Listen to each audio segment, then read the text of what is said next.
Does Val build good investment properties? Let's find out. Because we have relationships with over 97 developers here at Opus Partners, you guys often ask, what do you think of so-and-so developer? And one that often comes up is the Val Group.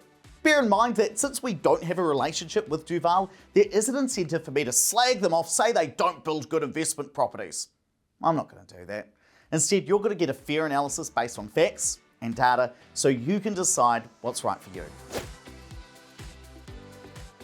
Val started as an apartment developer and their flagship development was the Lakewood Terraces in Manukau, South Auckland.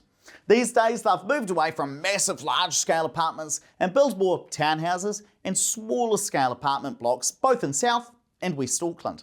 These are the two parts of Auckland that we back most for property investment here at Opus. And that's because these areas are the most affordable parts of the city, they have historically strong capital growth and comparatively strong property investment yields. And if you want to know more about why South and West Auckland are my top two picks for property investors looking to buy in the Queen City, check out this video. So one of the first main pros about Val is that they are building in the right areas for property investors.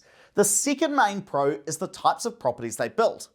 They built a lot of dual key apartments in the Lakewood Plaza, and dual keys tend to provide a healthy rental yield because you get two properties for the price of roughly one and a bit.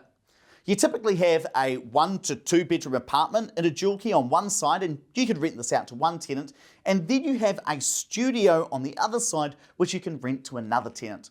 Because there are two income streams, you get that high rental yield. So this is a type of property that some investors should seriously consider.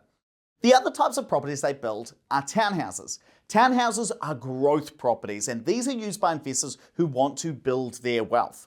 In the past, townhouses have grown in value almost as quickly as houses and significantly faster than apartments. And they're also more affordable. On average, an Auckland townhouse is about 30% cheaper than a standalone house in the same city. This makes them attractive to investors. So in my mind, Val are building the right types of properties broadly in the right locations. But there are three cons to Val properties once you start comparing what they build with developers who are also building in a similar area. The first is the price. On the whole, Val properties tend to be more expensive than developers building a similar property in a similar area. For example, the Sunnyvale Terraces development they're currently building in Glen Eden has 46 properties, all 2-bed, 1.5-bath townhouses, 65 to 69 square metres, priced from $865K. Now, in the same neighbourhood, just 2.8K away, Edifice, another developer, is building 69 square metre, 2-bed, 1-bath townhouses for $799K as part of their CeeLo development. That is a $66,000 price difference. Same square metre rate, same suburb, same number of bedrooms. Only real difference? Half a bathroom. These price differences are repeated across many of the Val developments we looked at, and if you want to see more price comparisons, check out our full Val review on our website.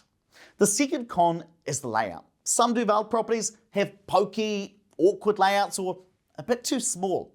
Take a look at this floor plan from the Lakewood Plaza development. Notice that in the standard dual key apartment, a 2-seater couch will cover half the entranceway into the bedroom. And here's what it looked like once the development was complete. This is an awkward, unnatural layout, and it happens because the apartment is a bit small on the whole.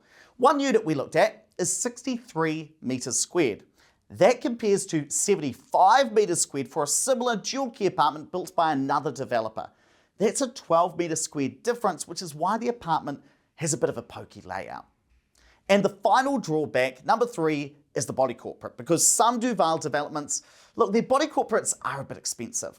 According to the pre-purchase disclosure for one dual key apartment we looked at, the base body corporate fee was $4,620.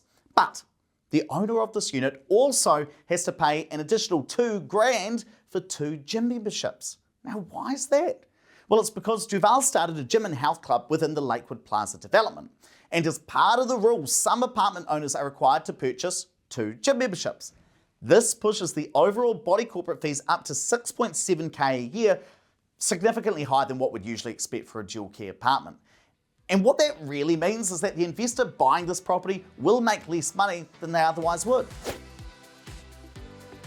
Now, I don't want to come across as overly negative, but there were 3 other red flags that came up when researching Duval as a company.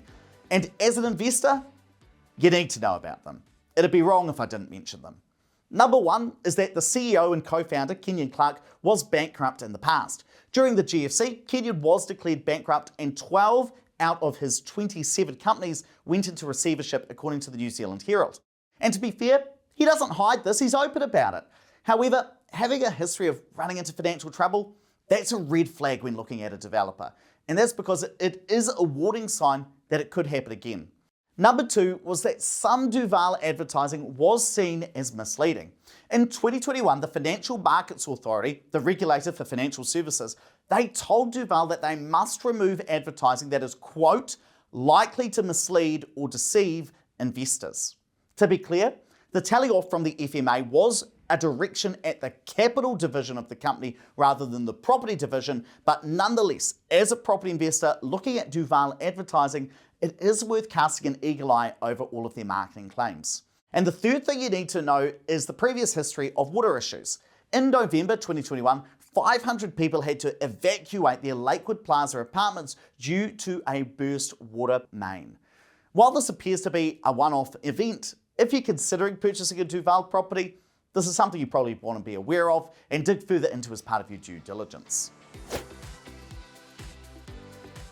And just before we let you know whether you should buy an investment property from Duval, if you're enjoying these types of videos, make sure you hit the subscribe button to our YouTube channel. We release new videos every Monday and Wednesday. Now, if you're an investor looking to break into the Auckland market, Duval is building in the right locations. Both South and West Auckland have a lot of potential. However, Duval is not one of the developers we recommend to investors here at Opus Partners. And the reason is, there are too many question marks. The properties are more expensive. The director has a history of business failure. Some of the layouts, bit pokey. There's the burst water mains and the high body corporate fees. Now, to be clear, I'm not saying you shouldn't buy a property from Duval. Some people will, and if held for the long term, may do well out of it. But if you are looking into a Duval property, keep your eyes open. Do your due diligence and carefully fact check, fact check, fact check.